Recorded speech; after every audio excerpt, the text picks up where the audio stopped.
오늘 새벽에 주시는 하나님의 말씀은 요한복음 19장 6절부터 16절까지의 말씀입니다.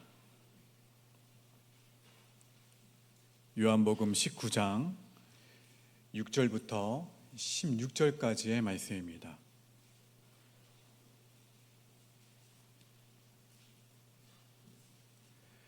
우리 주신 말씀을 한 절씩 교독합니다.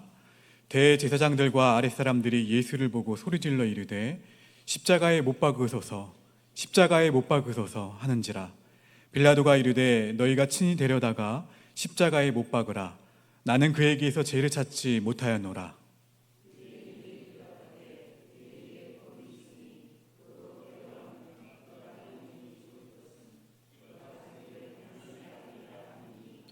빌라도가 이 말을 듣고 더욱 두려워하여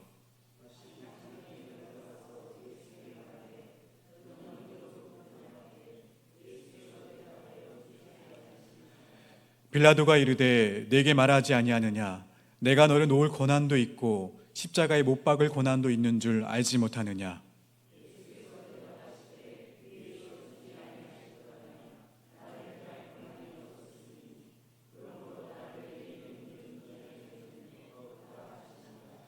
이러함으로 빌라도가 예수를 놓으려고 힘썼으나 유대인들이 소리질러 이르되 이 사람을 놓으면 가이사의 충신이 아니니이다. 무릇 자기를 왕이라는 자는 가이사를 반역하는 것이니이다.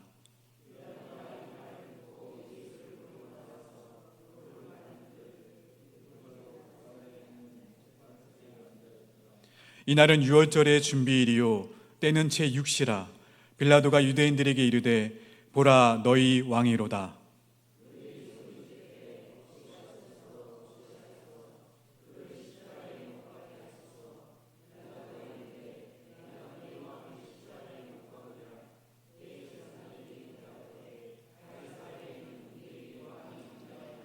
함께 있습니다.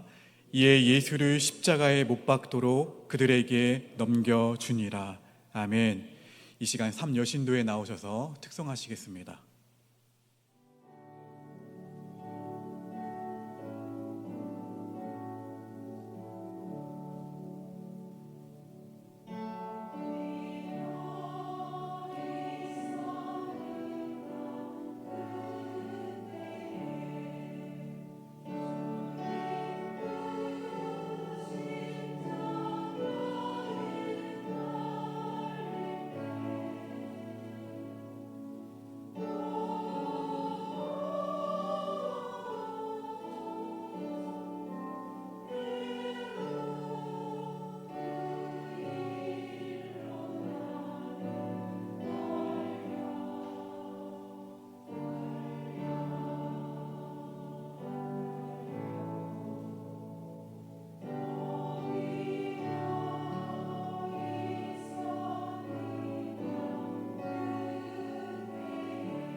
오늘 본문 말씀을 보게 되면 빌라도는 예수님에게서 아무 죄도 발견하지 못했습니다.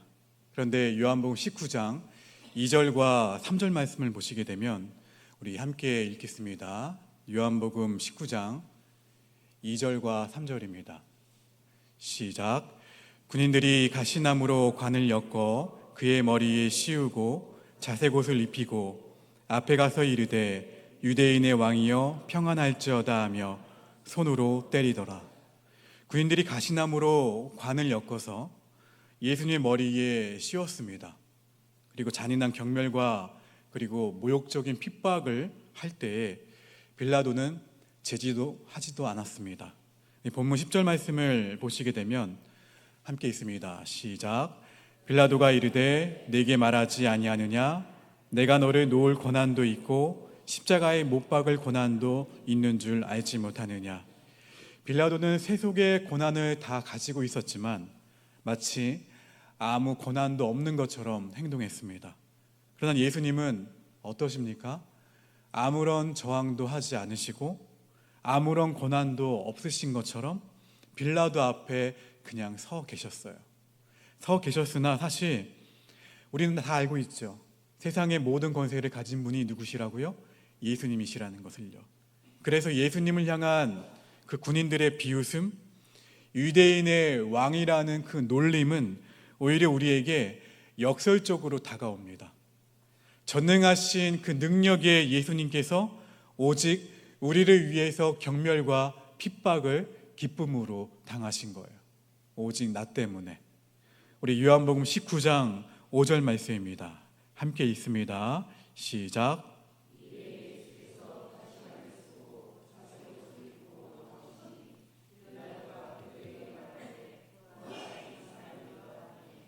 보라 이 사람이로다 하매.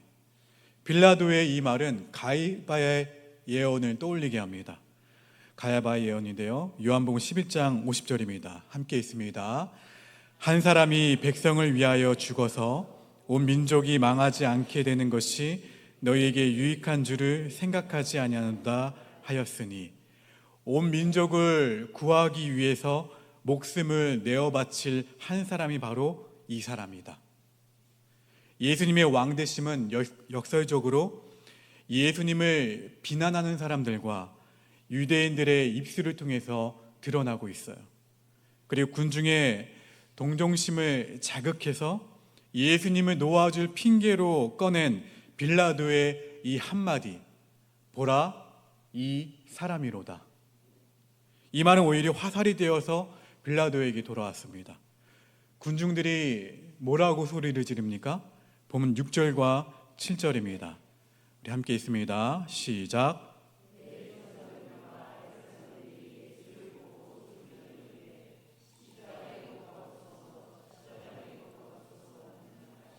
빌라도가 이르되 너희가 친히 데려다가 십자가에 못 박으라. 나는 그에게서 죄를 찾지 못하였노라. 유대인들이 대답하되 우리에게 법이 있으니 그 법대로 하면 그가 당연히 죽을 것은 그가 자기를 하나님의 아들이라 함이니이다. 그가 자기를 뭐라고 했다고요? 하나님의 아들이다 했습니다. 공관복음에 의하면 산헤드린 재판 내용을 보시면 예수님께서 사형이 언도된 이유가 바로 신성 모독이었습니다. 보라 이 사람이로다. 이 빌라도의 발언이 경솔했던 이유는 유대교 신앙 이슈가 로마법에서 사형이 언도될 정도의 사안이 아니었음에도 불구하고 유대인들에게 강력한 반발의 비밀을 주었기 때문에 그렇습니다. 이러한 유대인들의 함성에 빌라도는 안절부절 못합니다. 이스라엘 백성들은 불과 며칠 전까지만 하더라도 가장 높은 곳에서 호산나를 외쳤던 그 예수님을 향해서 본문 15절에서 이렇게 소리 지르고 있습니다. 함께 있습니다. 시작. 그들이 소리 지르되 없이 하소서 없이 하소서 그를 십자가에 못 박게 하소서. 빌라도가 이르되 내가 너희 왕을 십자가에 못 박으랴. 대제사장들이 대답하되 가이사 외에는 우리에게 왕이 없나이다 하니. 뭐라고 외칩니까? 없이 하소서 없이 하소서. 그렇게 외치고 있어요. 온 세상을 창조하신 창조주의 머리에서 붉은 피가 흐릅니다. 피조물에 의해 찔림을 당하신 그 창조주의 모습. 사도 요한은 말씀이 육신이 되셨다는 말로 그 장면을 묘사하고 있습니다. 예수님을 찌른 것은 비단 가시나무는 아니었어요. 그 나무만은 아니었을 것입니다. 오늘 저와 여러분은 나의 유익과 나의 명분을 위해 창조주를 찌르고 있는 가시가 되고 있지는 않은지 오늘 말씀을 통해서 나를 한번 돌아보시기를 바랍니다. 여러분, 예수님 본인을 하나님의 아들이라고 주장했다는 유대인들의 고발에 빌라도는 두려움에 빠져요. 본문 8절입니다. 빌라도가 이 말을 듣고 더욱 어떻게 했다고요? 두려워하여. 사실 빌라도에게는 강력한 힘이 있었습니다. 예수님의 무죄를 믿었다면, 그 무죄를 믿고 풀어줄 심산이었다면, 말도 안 되는 억지를 부리고 있는 대제사장들을 감금하거나 본보기로 삼으로써 로마 제국의 힘을 보이면 되었어요. 대제사장들도 그것을 잘 알고 있었습니다. 그래서 잘 드는 칼 하나를 어디에 숨기고 있었냐면 소매에 숨기고 있었습니다. 사도 요한은 바로 그 날이 유월절의 준비일이었음을 다시 한번 우리에게 상기시키고 있습니다. 우리 본문 14절입니다. 14절 말씀 읽겠습니다. 시작.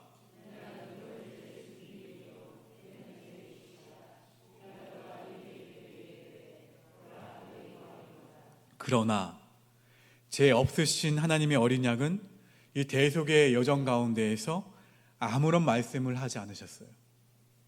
보라, 너희 왕이 아니냐. 이렇게 빌라도는 하나님의 아들 예수님을 애써 무시합니다. 이렇게 예수님을 놓아주겠다는 빌라도의 의도가 명백해지자 마침내 대제사장들은 숨겨놓았던 칼을 소매에서 꺼내 들었습니다.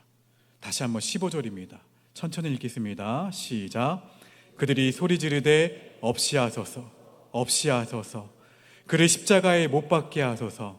빌라도가 이르되 내가 너희 왕을 십자가에 못 박으랴. 가이사 외에는 우리에게 왕이 없나이다 하니, 가이사 외엔 우리에겐 왕이 없나이다. 이 말은 황제에게 반역한 반역자들의 왕을 그대로 풀어주겠냐는 협박이었어요. 이 말을 풀으면 너의 말인즉 반역자의 왕이라고 자처하는 죄인이 네 앞에 있는데 그를 풀어주겠느냐? 대체 너는 누구의 총독이냐? 내가 로마의 이익에 봉사해야 한다는 것을 모르고 있느냐? 황제께서 이 모든 걸 어떻게 생각하시겠느냐?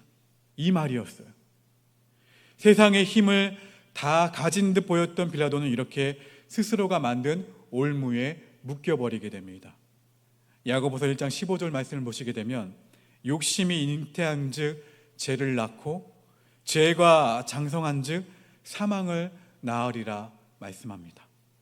욕심이 잉태하여 죄를 낳고 죄가 장성하여 사망을 낳습니다. 세속의 욕심은 죄로 이어질 뿐이고 그 죄는 결국 사망에 이르게 하는 거예요. 사랑하는 성도 여러분, 저와 여러분의 힘의 근원은 세속의 욕망입니까? 아니면 유월절의 어린 양입니까? 여러분이 마음의 안정과 마음의 평안이 세상의 왕으로부터 오십니까? 아니면 온 세상을 창조하신 하나님의 아들로부터 옵니까? 로마의 대리인 빌라도는 두려움으로 가득 차 있었습니다. 신학자 톰 라이트는 이러한 빌라도의 모습을 보며 요한복음은 모든 차원에서 아이러니로 가득하지만 다음이야말로 분명 가장 큰 아이러니다. 즉 제국의 법적 고난을 가진 자조차 결국 본문 11절에서 뭐라고 이야기하냐면 함께 있습니다. 11절입니다. 시작. 예수께서 대답하시되 위에서 주지 아니하셨더라면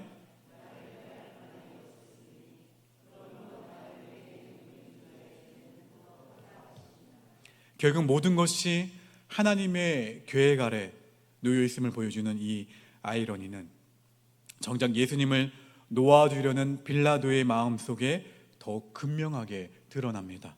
본문 12절입니다. 12절 함께 있습니다. 시작.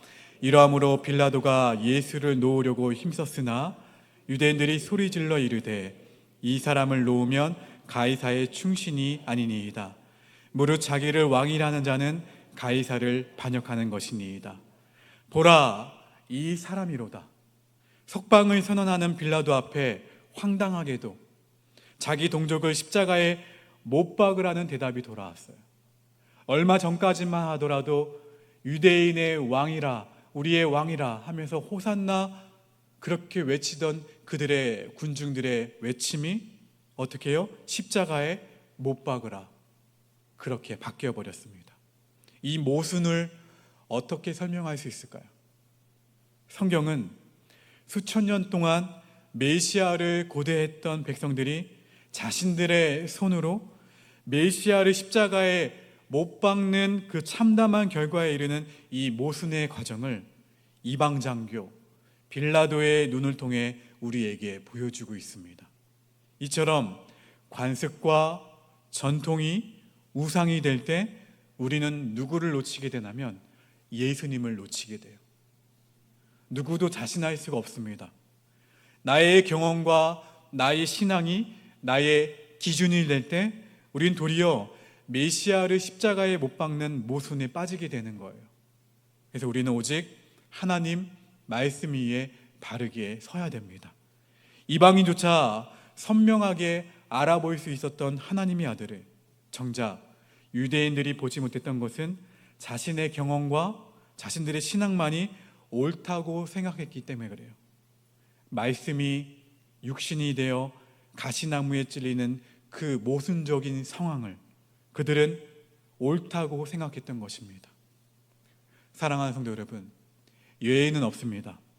하나님 말씀을 놓치게 되면 나의 시선이, 우리의 시선이 주님을 바라보는 그 시선에서 나의 염려와 걱정과 내가 느끼는 감정과 하나님이 아닌 다른 것을 바라보게 되면 하나님의 말씀이 삶의 기준이 되지 않으면 언제든지 저와 여러분에게도 그 모순이 소리 없이 찾아온다는 거예요. 그래서 나의 경험을 내세우게 됩니다. 나의 기준을 내세우게 되는 거예요.